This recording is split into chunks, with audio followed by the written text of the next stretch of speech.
qu'une vague, c'est une déferlante qui vient de faire chavirer l'Amérique. Au lendemain du triomphe par chaos de Donald Trump à l'élection présidentielle, autour de son domaine de Mar-a-Lago en Floride, le niveau de sécurité est largement rehaussé. Des patrouilles de bateaux, des chiens robots dans les jardins. Et de l'autre côté de la lagune, certains de ses électeurs convergent vers la propriété. Pour tout vous dire, je passais dans le quartier et j'ai entendu de la musique et j'ai vu des drapeaux et ça m'a semblé rigolo.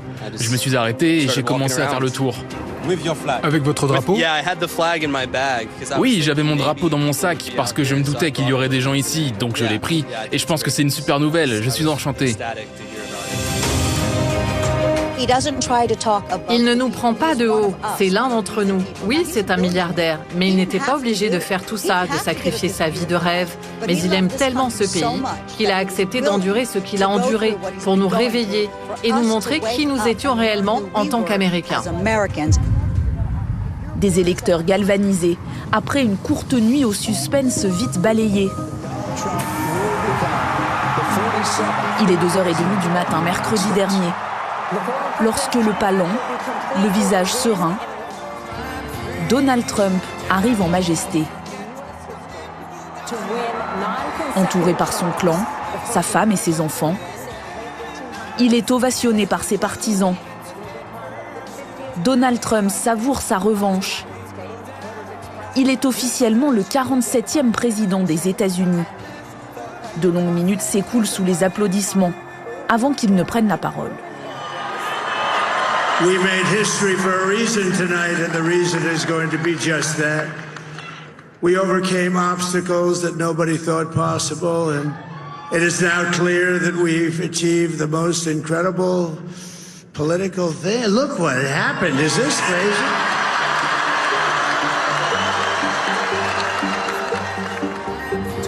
La victoire que certains observateurs imaginaient étriquée est finalement massive. 4 millions de voix de plus que Kamala Harris.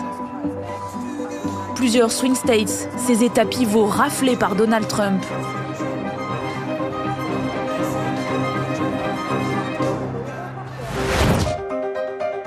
Moribond il y a 2 ans, empêtré dans de multiples scandales judiciaires, au plus bas dans les sondages, comment Donald Trump a-t-il réussi à reconquérir les cœurs d'une majorité d'Américains ?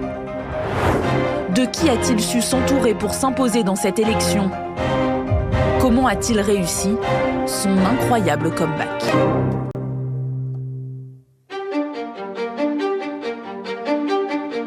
Il y a 1 an et demi, l'image de Donald Trump n'était plus vraiment celle d'un homme politique présidentiable. Le milliardaire était alors considéré comme un délinquant. It's the first time in history a former U.S. president will face criminal charges. Un vulgaire criminel. N'oublions pas que cette photo, c'est pour reconnaître l'accusé, alors que c'est l'homme le plus connu des États-Unis. Donc, vous voyez, tout de suite, ça sentait qu'on se moquait de lui. Les parieurs sont convaincus que ça sera l'image qui va mettre un terme à nouveau à sa carrière. Une carrière déjà au plus bas. Depuis son départ de la Maison-Blanche, c'est comme si Donald Trump voulait se faire oublier. Il a quasiment disparu de la scène politique. C'est un homme qui va s'enfermer dans son château. À Mar-a-Lago, il arrête de tweeter et on n'entend quasiment plus parler de lui, si ce n'est des commentaires. Mais cet homme est un paria. Le milliardaire ne fédère plus, même lorsqu'il s'engage et soutient des candidats pour les élections de mi-mandat. Ses protégés perdent les uns après les autres. Un échec cuisant. La magie Trump, c'est passé, c'est fini. Il est une marque ringarde. C'est probablement ce qu'il fallait pour le provoquer. C'est cette défaite et c'est cette blessure d'orgueil, parce qu'on dit, ça y est, il est terminé, il est fini, qui probablement le convainc de retourner dans l'arène. In order to make America great and glorious again, I am tonight announcing my candidacy for President of the United States.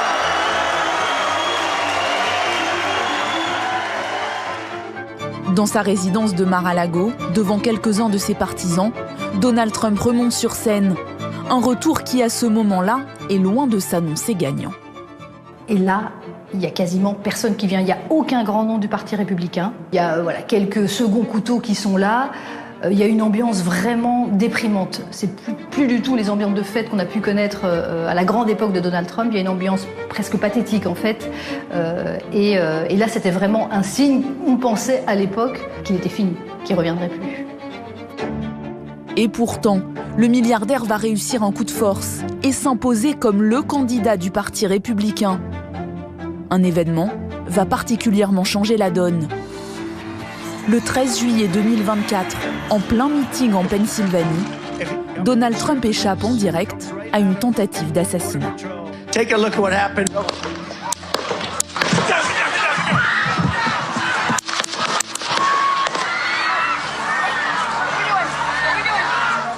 Donald Trump tombe et devant les caméras du monde entier. Juste après, les services secrets sont sur lui pour essayer de contenir la menace. Les balles fusent et sans qu'on comprenne rien, c'est le réveil du phénix et Donald Trump se relève, le poing levé, l'oreille ensanglantée et il crie « Fight, fight, fight ». Donc, et ça montre qu'encore une fois, il ne met pas le genou en terre, il ne se laisse pas intimider.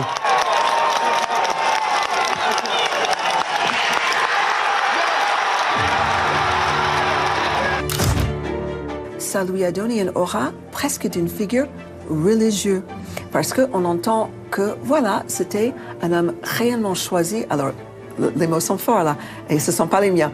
Mais cet homme a été choisi par Dieu. Puisqu'il a survécu à cet assassinat, c'était pour démontrer que le pays avait, selon ses partisans en tout cas, besoin de lui. Revigoré, plus conquérant que jamais, Donald Trump se lance dans une campagne bulldozer, avec un mantra, dénoncer en permanence le bilan économique des démocrates. People are hurt by the cost of groceries, the cost of everything. Your long economic nightmare will very soon be over. It's going to be over. Are you better off now than you were 4 years ago? I don't think so. I don't think so.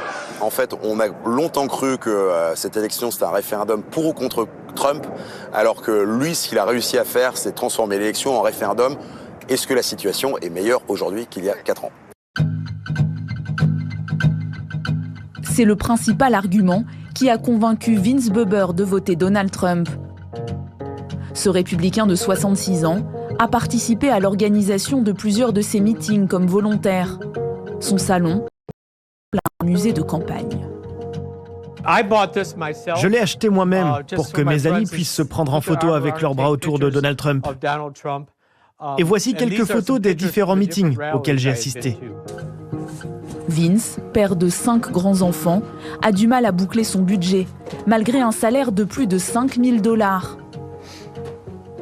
Ses factures énergétiques ont flambé depuis la guerre en Ukraine. Le prix du chauffage et de l'électricité sont très importants pour moi.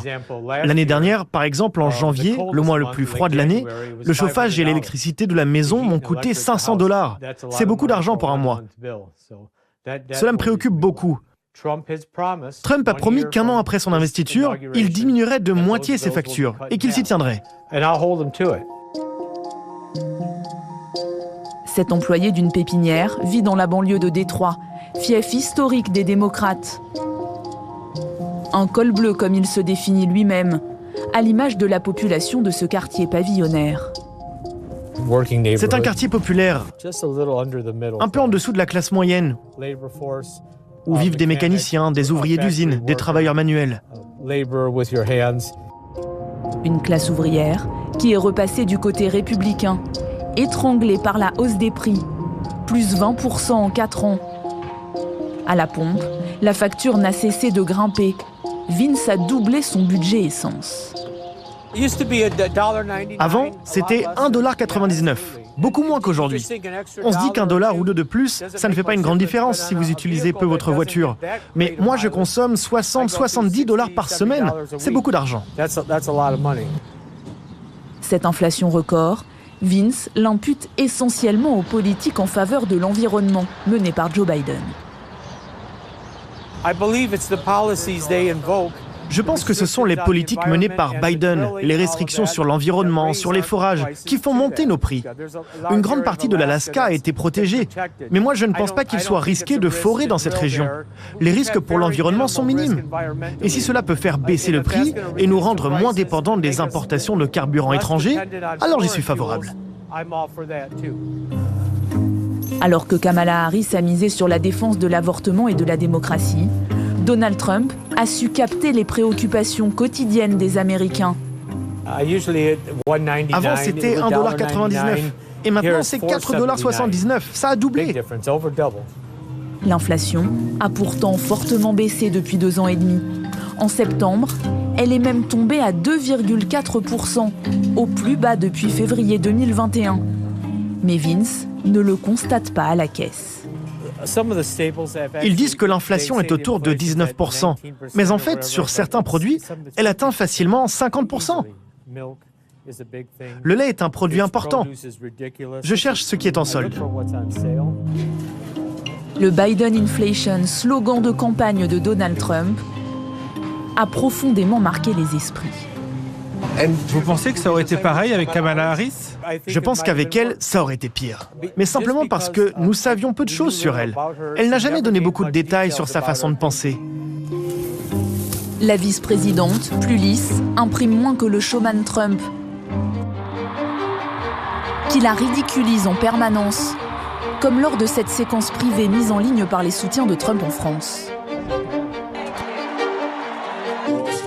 Ce jour-là, le milliardaire regarde avec son équipe de campagne le discours de sa rivale à la convention démocrate. Is she crazy? Thank you. Wow. Thank you so very much. Thank you, everyone. Thank you, everyone. Thank you. Oh, too many thank yous. It's about 20. There must be 35. Il commente chacun de ses propos. Donald Trump is an unserious man.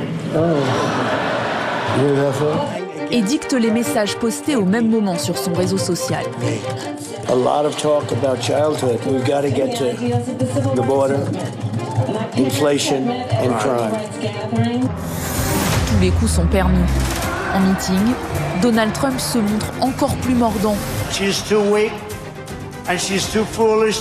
Outrancier même. We can't stand you. You're a shit vice president. Plus le scrutin approche, plus les insultes fusent. Everyone knows she is a very low IQ. She's a dope. Kamala Harris encaisse, mais refuse de rentrer dans son jeu. Elle préfère se concentrer sur ses derniers jours de campagne pour convaincre encore, notamment au sein des communautés latino, noires américaines ou musulmanes, traditionnellement acquises aux démocrates. Mais cette fois-ci, leur soutien va lui échapper.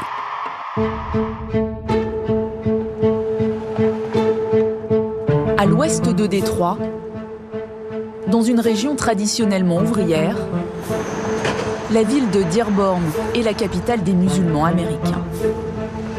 Ici, 55% des habitants sont originaires du Proche-Orient.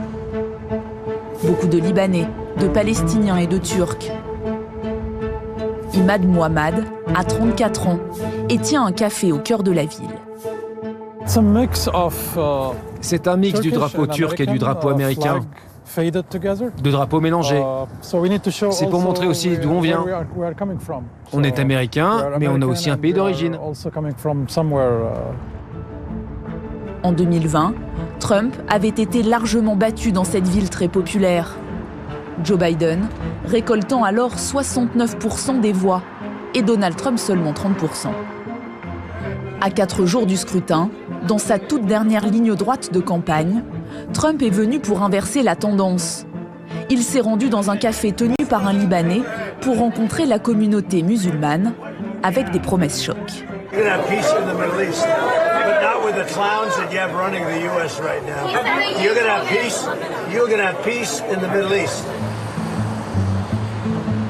Imad a été séduit par ce discours très direct. Ce qu'il a dit était très positif. Il connaît la communauté, il dit qu'il a beaucoup d'amis libanais et il a promis d'arrêter la guerre et de faire la paix. Des slogans efficaces qui ont porté leurs fruits. À Dearborn, Trump est arrivé cette fois en tête, 42% contre 36% pour Kamala Harris. Zeyed Salem est étudiant en ingénierie mécanique. Il avait prédit une large victoire de Donald Trump. Je pense que les musulmans et les arabes ont plutôt tendance à voter pour le Parti démocrate. C'est pour ça que Joe Biden avait gagné la dernière élection. Il a fait beaucoup de promesses qui n'ont jamais été tenues. Donc ils disent, on va aider le Proche-Orient, on va faire ça pour le Proche-Orient, on va faire plein de choses pour les musulmans, on va aider les immigrés à s'installer et leur assurer des papiers plus facilement. Et chaque musulman l'a cru sur parole et rien ne s'est passé. Le truc avec Trump, c'est que quand il dit quelque chose, il le fait. Que ce soit bon ou mauvais, il le fait. Par exemple, Kamala vous dit on va libérer la Palestine et en fait elle va la détruire. Si Trump dit on va détruire la Palestine, il la détruit. Donc il y en a un qui ment et l'autre non. Un discours pas toujours rationnel. Mais ces supporters de Trump ont aussi des explications plus simples. Les questions de société ici ont divisé. Quand vous êtes religieux, vous êtes plus attiré par les républicains, plus Trump que Kamala. Donc oui, je pense que les musulmans sont plus du côté de Trump. Parce que Kamala défend les droits LGBT, le droit à l'avortement et tout ça, Trump est contre. Donc oui, les musulmans soutiennent davantage Trump. Sa campagne va prendre une autre dimension. Grâce à un personnage extravagant. Pour parler aux jeunes, l'homme d'affaires va s'entourer de figures populaires, à l'instar d'Elon Musk. C'est le Iron Man, c'est le super-héros, inventeur génial, homme le plus riche de la Terre. Les jeunes qui aiment le succès, les jeunes qui sont totalement bluffés par le personnage Musk, se disent si notre héros aime ce politique, il doit y avoir quelque chose qu'il sait que nous ne savons pas. His name is Elon Musk. He saved free speech. He created so many different great things. Where is he? Come on up here, Elon. Take over, Elon. Yes. Le patron de SpaceX soutient publiquement Trump depuis sa tentative d'assassinat en juillet dernier. Hi, everyone. Et comme un symbole, c'est à Butler, là où Donald Trump a échappé à la mort, qu'Elon Musk fait son entrée en campagne.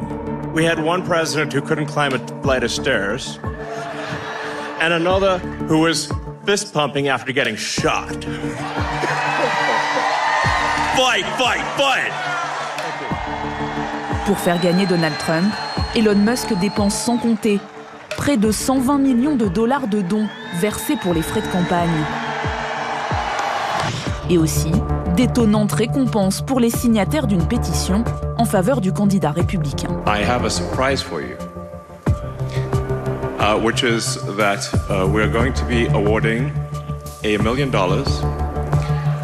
to randomly to people who have signed the petition every day from now until the election. Alors le système est simple, on signe une pétition pro-Trump, favorable à Trump, et du coup on gagne le droit d'être parmi ceux qui vont être tirés au sort. Alors c'est très critiqué évidemment par les démocrates qui disent que ça s'apparente au fait d'acheter des voix pendant une élection. Tonight's person is John Graham. La justice tente de faire interdire cette loterie, en vain. Chaque jour, comme promis, un gagnant est dévoilé. Et alors, on a évidemment un engouement très rapidement sur les réseaux sociaux. Et puis, on a le droit, depuis la mi-octobre, chaque jour, à la photo du gagnant avec un grand sourire, un homme, une femme, un couple, avec dans les mains ce chèque de $1 million. Évidemment, ça fait fureur sur les réseaux sociaux. Les réseaux sociaux, une autre arme de communication qu'Elon Musk met au service de Donald Trump. Le patron de Tesla est aussi propriétaire du réseau X, ex-Twitter. Il transforme la messagerie en une réelle machine de propagande à la gloire du candidat républicain. On sort un peu de la bulle habituelle des Trumpistes. On n'est pas dans les médias d'extrême droite habituels. Le compte d'Elon Musk, il est suivi par plus de 200 millions de personnes, mais aussi par des gens qui sont fascinés par ce personnage, par des gens du business, du milieu des affaires. Donc c'est ça qui est intéressant dans une campagne, quand vous avez une personne qui permet de faire une caisse de résonance et de multiplier le message bien au-delà de votre cercle habituel de fervents supporters. En un mois, plus de 3200 messages ont été postés par Elon Musk, soit une moyenne supérieure à 100 par jour. Des publications à la gloire de Donald Trump et très critiques envers le camp démocrate. X, c'est un réseau social sans aucune règle, sans aucune limite. Ça donne de la désinformation, ça donne de la propagande, de la pub, des fake news qui viennent sans aucune limitation, en liberté complète. Elon Musk a d'ailleurs publié plusieurs fausses informations sur son compte. Comme ce message qui affirme que les démocrates font venir des électeurs de l'étranger. Ou encore, ce faux clip de campagne de Kamala Harris, dont la voix a été générée par une intelligence artificielle. Joe taught me rule number 1, carefully hide your total incompetence. Do you think the country went to over the past 4 years? You ain't seen nothing yet. En un mois de campagne seulement, Elon Musk est l'un des artisans de la réélection de Donald Trump à la Maison-Blanche. Le 47e président des États-Unis le sait et n'oublie pas de le saluer le soir de sa victoire. Oh, let me tell you, we have a new star. A star is born, Elon. Now he is. Now he's an amazing guy. He's a special guy. He's a super genius. We have to protect our geniuses. We don't have that many of them. Elon Musk a pris un énorme risque en soutenant Donald Trump. If we lose, I'm fucked. It does seem that way. You can't just be like, Yeah, I'm like, how long do you think my prison sentence is going to be? Do you think? Will I see my children? I don't know. Les démocrates auraient pu lui mettre des bâtons dans les roues s'ils avaient gagné. Mais le pari s'avère plus que payant pour le milliardaire. Il va gagner 3 choses avec cette élection, Elon Musk. Il va gagner de l'argent, beaucoup, du pouvoir, énormément, et des libertés de façon totalement illimitée. Il va essayer de placer ses hommes dans les différentes administrations. SpaceX va se retrouver au Trésor, au commerce, au secrétariat d'État aux affaires étrangères et surtout au Pentagone. En plus, Elon Musk pourrait être nommé à la tête d'une commission chargée de réduire les coûts de fonctionnement de l'administration. Autre architecte de la victoire de Donald Trump. Let me also express my tremendous appreciation for Susie and Chris, the job you did. Susie, come here, Susie. Susie Wiles, sa très discrète collaboratrice. Susie likes to stay sort of in the back, let me tell you. The Ice Maiden, we call her the Ice Maiden. Fidèle parmi les fidèles, elle vient d'être nommée directrice de cabinet du président. Elle est discrète et elle est professionnelle. Ça fait quasiment 10 ans que c'est sa stratège politique. C'est vraiment elle qui essaye de placer les bonnes personnes dans l'administration et ce sera l'un des principaux changements. Au mois de janvier prochain, nous aurons des gens qui auront une idéologie trumpiste, ça c'est certain, mais qui auront aussi déjà de l'expérience dans les administrations. God bless you and God bless America. Thank you very much. Thank you very much. Donald Trump a désormais 2 mois pour constituer la totalité de son équipe. Il sera investi président le 20 janvier prochain à Washington.